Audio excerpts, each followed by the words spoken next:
하나님은 이렇게 구원하십니다. 라는 제목으로 우리 누가복음 1장 26절에서 38절 말씀 함께 나누도록 하겠습니다. 이 오늘 본문은 방금 읽으신 것처럼 천사 가브리엘이 마리아에게 나사렛에 살고 있는 마리아에게 수태고지 즉 마리아가 하나님께 은혜를 입었고 성령으로 잉태하여 아들을 낳게 될 것이라고 알려주는 그런 수태를 고지하는 내용입니다. 그래서 그렇게 아들을 낳게 되면 그 이름을 예수라고 하라고 이렇게 천사가 알려줍니다. 이 마리아를 향한 이런 천사의 그런 수태 고지, 아들을 잉태하고 낳게 될 것이라는 그 고지대로 마리아는 성령으로 말미암아 잉태하게 되고 또 처녀의 몸으로 아들, 즉 예수님을 낳게 됩니다. 이 천사의 수태고지와 그 수태고지대로 마리아가 성령으로 잉태하고 아들을 낳는 모습을 보며 우리가 깨닫게 되는 하나님의 구원의 역사가 어떻게 펼쳐지는가 하는 것이 있습니다. 그것이 무엇인지를 오늘 짧게 살펴보겠는데요. 첫째는 하나님의 구원은 낮고 작은 자를 통한 구원이다 하는 것입니다. 26절에 보면 마리아에게 예수님의 수태고지가 이루어지고 있는 장소는 갈릴리 나사렛입니다. 우리야 이제 워낙 갈릴리 나사렛을 익숙하게 생각하지만 이 나사렛이라는 장소는 구약뿐 아니라 유대 고대 문헌이라고 할 수 있는 요세푸스, 미시나, 탈무드 그 어디에도 알려지지 않은 나오지도 않고 알려지지도 않는 그런 시골 동네였습니다. 그리고 마리아 역시 오늘 요셉도 그렇고 27절에 다윗의 자손 요셉이라고 하는 사람도 그렇고 또 그와 약혼한 처녀인 마리아도 그렇고 이 두 사람의 이름도 어떤 형태로든지 알려지지 않은 이렇게 평범한 시골 사람들이었습니다. 그런데 하나님께서는 이렇게 이름도 한 번도 언급되지 않은 그런 동네인 나사렛에서 또 어떤 사람의 주목도 받지 못하는 그 요셉과 마리아라는 두 사람을 통해 하나님의 이 구원 사건, 예수님의 성육신 사건을 이루시고 계시는 것입니다. 정말 그렇습니다. 하나님께서는 정말 이 요셉이나 또 마리아 또 갈릴리 나사렛 같은 작고 연약한 것들 또 작고 연약한 사람들을 통해서 당신의 구원을 이루어 가시는 하나님이십니다. 그래서 오늘 본문의 그 마리아와 요셉도 그렇지만 지난주 우리 수요기도회 때 보았던 몇 주 전 수요기도회 때 보았던 겁이 많고 자존감이 낮았던 기드온 같은 사람을 큰 용사로 부르시고 사용하신 일이나 또 지난주에 스스로 문제가 많았던 사람 삼손을 하나님이 사사로 세우시고 또 하나님의 구원의 역사를 펼치셨던 것처럼 하나님의 구원은 이렇게 낮고 작은 자를 통해서 이루어 가시는 역사입니다. 그렇기 때문에 우리가 참 우리 자신의 낮고 작음을 인해서 참 스스로 하나님의 역사에 쓰임 받을 수 있을까라고 제한하지 말고 하나님 앞에 자신의 작은 오병이어를 들고 나아갔던 그 소년을 주님께서 축복하시고 오병이어의 기적을 일으키신 것을 믿으며 우리가 우리 자신을 기쁜 마음으로 내어드리는 우리가 되기를 소망합니다.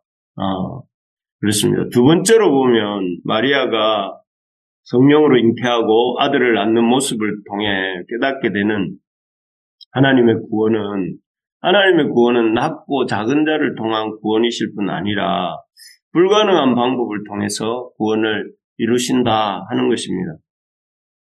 31절을 읽겠습니다. 보라 내가 잉태하여 아들을 낳으리니 그 이름을 예수라 하라 이렇게 되어 있습니다. 여기 보면 남자를 알지 못하던 수처녀였던 마리아에게 잉태할 것이고 아들을 낳게 될 것인데 그 이름을 예수라 하라고 합니다. 그리고 그 예수는 32절, 33절에 보시면 큰 자가 되고 지극히 높으신 이의 아들이라 일컬어질 것이며 주 하나님께서 그 조상 다윗의 왕위를 그에게 주시리니 영원히 야곱의 집을 왕으로 다스리실 것이며 그 나라가 무궁하리라 이렇게 말씀하십니다. 근데 여기서 이 말씀하시는 내용들이 전부 다 참 일어날 수 없는 일들입니다. 남자를 알지 못하고 남자와 잠자리를 갖지 않은 상태로 여자가 임신을 한다는 것도 그리고 아이를 낳는다는 것도 있을 수 없는 일이죠. 어떻게 아버지 없이 이렇게 자식이 태어날 수 있겠습니까? 또 그 아이가 여기 32절에 나오는 것처럼 큰 자가 되고 지극히 높으신 이의 아들, 하나님의 아들이라고 일컬어진다는 것인데 어떻게 사람이 하나님의 아들이 될 수 있는가?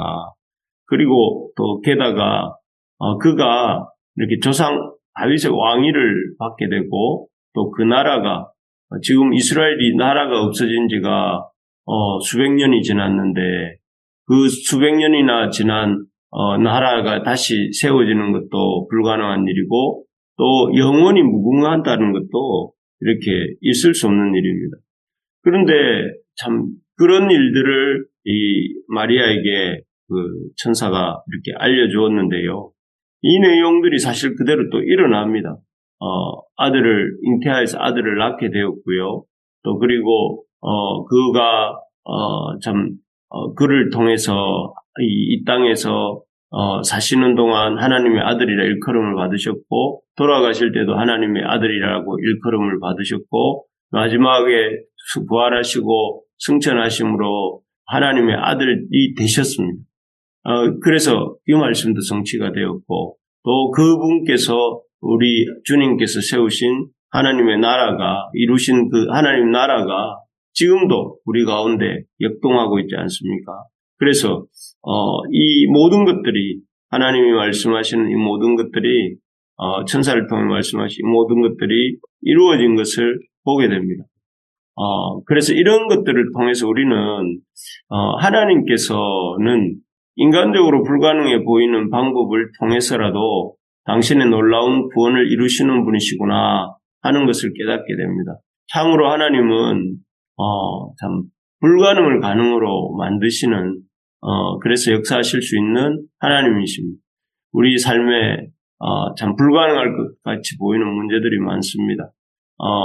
우리 교회 이전의 문제도 그렇고 또 여러 가지 우리 인생사에 풀리지 않는 문제들도 그렇고 또 아픈 질병도 그렇고 해결되지 않을 것 같습니다. 그러나 하나님이 임하시고 역사하시면 참 그 모든 것들을 또 가능케 하시는 역사가 일어나는 줄로 믿습니다. 그래서 그런 믿음을 가지고 우리가 하나님 앞에 나아가는 우리 모두가 되기를 주님의 이름으로 소망합니다. 세 번째로 보시면 이 마리아가 성령으로 잉태하고 아들을 낳게 되는 모습을 통해 깨닫게 되는 것은 낮고 작은 자를 통해 구원하실 뿐만 아니라 또 불가능을 가능하게 하심으로 또 일하시고 더 나아가서는 순종하는 자를 통해서 일하신다 하는 것입니다. 앞서 이제 이 오늘 본문이 여섯째 달에 이렇게 시작하지 않습니까? 26절이. 그런데 그 여섯째 달 앞에 무슨 일이 있었느냐 하면은 이 천사가 사가랴와 엘리사벳에게 찾아가서 아들을 낳게 될 것을 알려줍니다. 근데 그 선지자 사가랴는 그 말을 믿지 않습니다. 왜냐하면은 자신들 나이가 많고 부부가 나이가 많고 여러 해 동안 기다렸지만 이루어지지 않은 일이기 때문에 그렇게 믿지 못했습니다. 그런데 그래서 그 결과 그는 아들을 낳아서 이름을 요한이라고 짓기까지 말을 하지 못하게 되죠. 믿지 못했고 그 결과로 이렇게 이 말을 하지 못하는 그런 상태에 있었습니다. 하지만 천사의 수태고지에 대한 그 마리아의 반응은 전혀 달랐습니다. 여기 38절에 보니까 이렇게 되어 있죠. 마리아가 이르되 주의 여종이오니 말씀대로 내게 이루어지이다 하며 천사가 떠나가니라 이렇게 됩니다. 여기에 보면 비록 마리아는 사가랴와는 달리 비록 자신의 머리로는 이해가 되지 않지만 하나님과 하나님의 말씀은 능치 못하심이 없고 또 그렇기 때문에 하나님께서 이 말씀하신 이 일이 참 내게 이루어지는 것을 받아들이겠습니다 하고 이렇게 응답하고 순종하는 것입니다. 이 순종의 결과 마리아를 통해 이렇게 놀라운 사건이 그 성육신의 놀라운 구원 역사가 이렇게 펼쳐지게 되죠.